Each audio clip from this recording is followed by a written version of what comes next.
Did you know Etsy made around $2.8 billion in 2024? But here's the real shocker. Etsy sellers brought in an estimated 17.5 billion in revenue. That's more than the GDP of countries like Malta, Belize, and the Maldives combined. So are you ready to grab your piece of that pie? In this video, I'm going to cover everything you need to know in order to kickstart your Etsy shop and turn it into a successful business in 2025. Now we've got a lot to dive into, and I promise to make every second count. But before we begin, let me quickly introduce myself. My name is George McConnell, and I started selling on Etsy back in 2019. And since then, I've generated almost $4 million in revenue. Now, when I hit a million in a single year, that's when I made a commitment to myself to give back and to help as many people as possible achieve similar success on Etsy. And that's why I'm here, to help you. So if you want to know more about me, just check out this video. Also, I'll be launching a free course packed with everything you need to know later this month. Now, without further ado, let's get into this. In this video, I'm going to walk you through all the essential steps to building a successful Etsy shop. I'm going to cover everything from how to choose the perfect niche to truly understanding your audience, and also mastering SEO and creating listings that grab their attention. I'm also going to break down how to price your items for maximum profit, as well as when it's the right time to start running ads. By the end of this video, you'll have a clear plan and a strategy to elevate your Etsy shop to a whole different level. Before you start selling anything online, it's essential to understand the algorithm. Every platform has one, and they're constantly evolving. But here's the good news. I sell on Etsy myself, unlike many YouTubers, which means I get firsthand experience with these updates. This allows me to create videos like these whenever Etsy makes changes, which is extremely important. Because if you're not working with the algorithm, then you're working against it. And that means no sales, no visibility, and no money. Now, because these changes happen frequently, simply talking about the latest updates isn't enough to keep you ahead, especially since it can change at any moment. That's why I've created a resource just for you. After you finish this video, head over to youretsymentor.com/algorithm. On that page, I'll make sure to always have the latest video and updates about Etsy's algorithm. I'll also make sure I leave the link in the description below.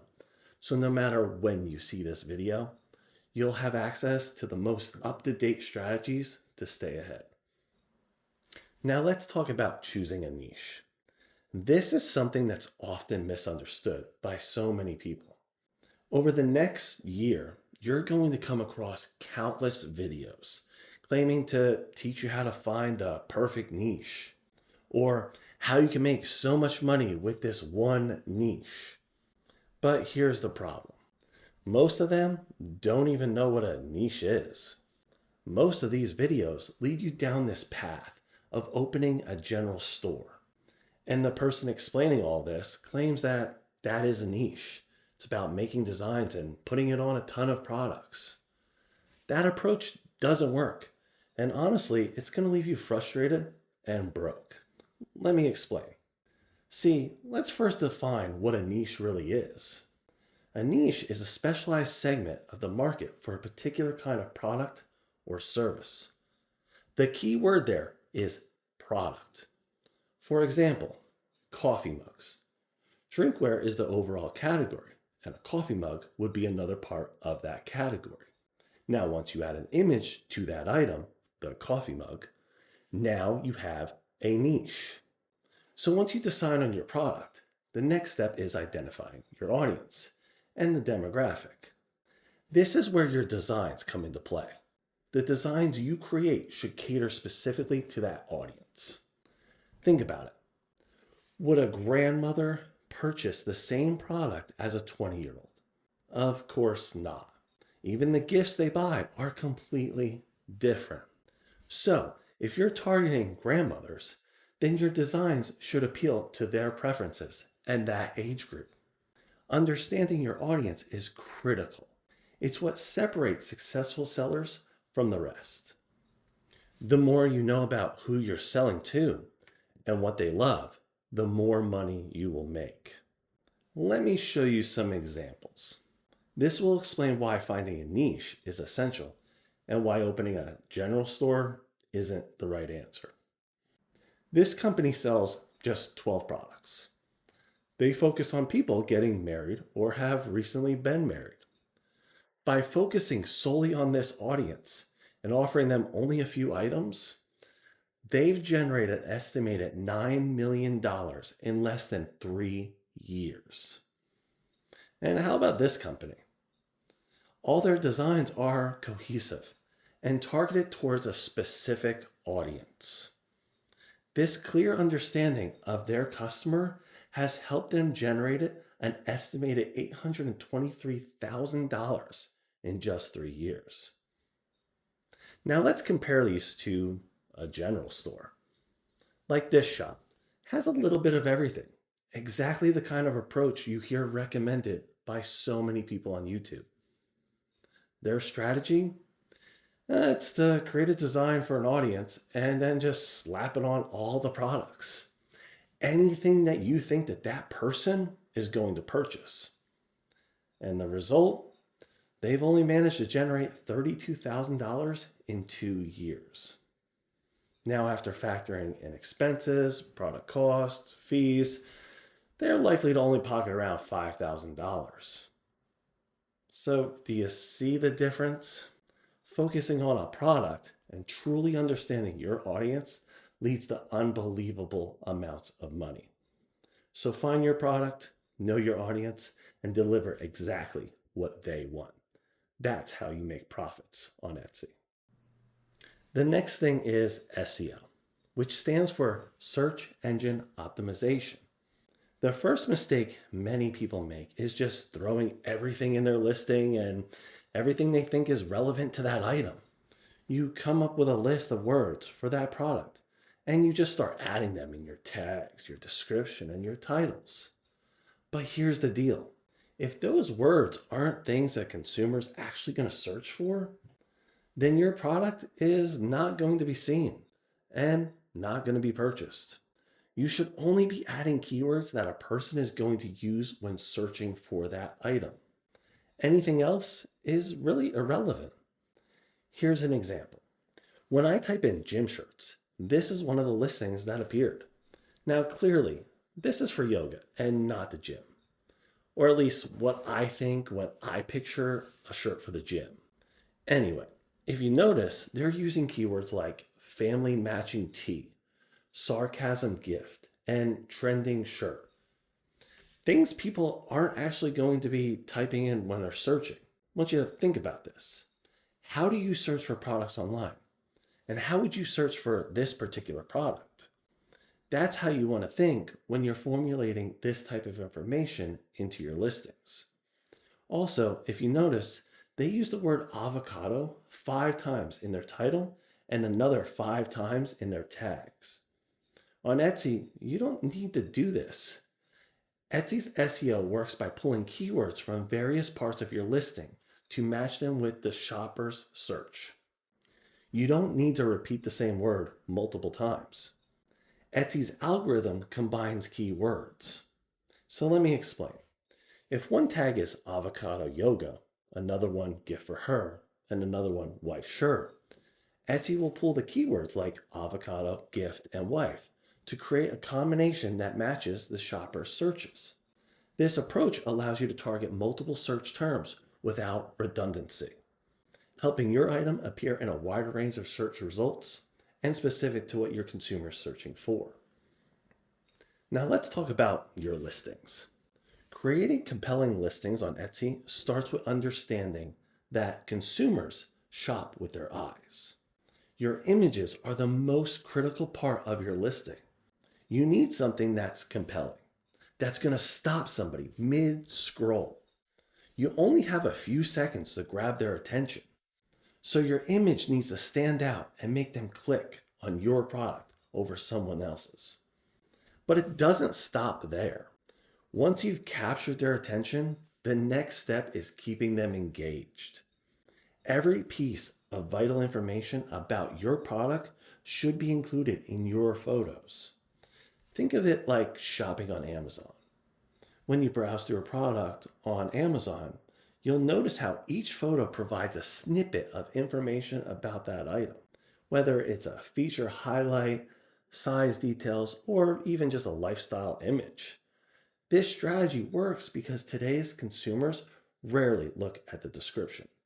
Instead, they make their purchasing decisions based on what they see. So your goal here is to design your images in a way that tells a complete story about your product. This is so they feel confident enough to hit that buy now button without needing to scroll any further. Let's move on to pricing. This is what's going to determine if you're going to make any money or if you're going to end up broke. When setting your product pricing, it's fine to start by analyzing your competitors. But your primary focus should be on your margins. Margins are an important factor in ensuring that your business remains profitable. Getting into a price war with competitors can be a slippery slope, especially if your margins are too low. With strong margins, you're setting yourself up for success. My suggestion for print-on-demand products is to aim for at least 20% net margin. And for physical products, that number should be around 40 or higher. Anything below these benchmarks is unsustainable, and you'll be working tirelessly without seeing any financial rewards. Instead of building wealth, you'll find yourself constantly chasing it. Now, here's the most important takeaway, and something I want you to think about. I didn't become successful because of the products I sold. My success came from understanding my audience and my margins. Products don't make you rich, margins do. So keep that in mind when you're pricing your items. Now let's shift gears and talk about customer service. Customer service isn't just a nice thing to have. It's the foundation of your reputation on Etsy. In fact, a recent survey found that 93% of Etsy shoppers consider reviews and the seller's responses when deciding on whether to make a purchase or not. That means your customer service directly affects whether someone's going to shop with you or choose somebody else. Think of it this way. When a potential customer messages you, how quickly can you respond back? And how many other shops did they message? If you're the first to reply, you're already ahead of the game. Being prompt shows you're engaged and you're reliable, which encourages the buyer to purchase from you instead of someone else.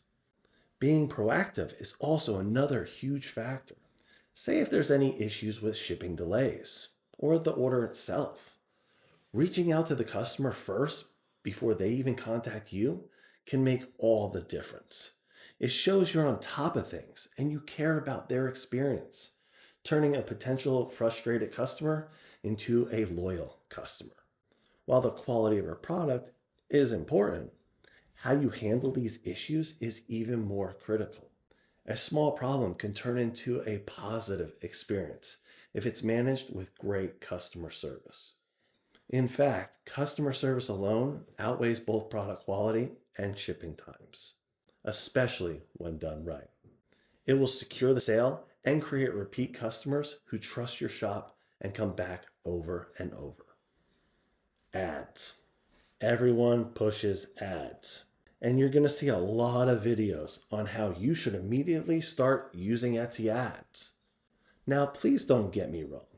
Ads are an incredibly powerful tool, but only when used strategically. Running ads without understanding your audience, SEO, or things like your margin is just throwing money right in the wind. You'll see very little return, or maybe none at all. So before you even think about launching an ad campaign, make sure your shop is fully optimized. This means having a strong product photo, compelling listings, excellent customer service, and everything that's needed to drive those sales. Ads may bring traffic, but if your shop isn't ready to convert those visitors into buyers, then you're just wasting your money. Now, when you decide to start running ads, start small. Test which products perform best and use those to guide where you should allocate your budget. Focus on items with strong margins and broad appeal. And remember that ads aren't just about driving traffic, they're about driving the right traffic. To wrap things up, every element we've talked about, from the algorithm to your niche to your audience and SEO, these all need to work together to build that thriving Etsy shop that you desire. Success doesn't happen overnight, but when you focus on the details and stay consistent, you'll set yourself apart from all of the competition.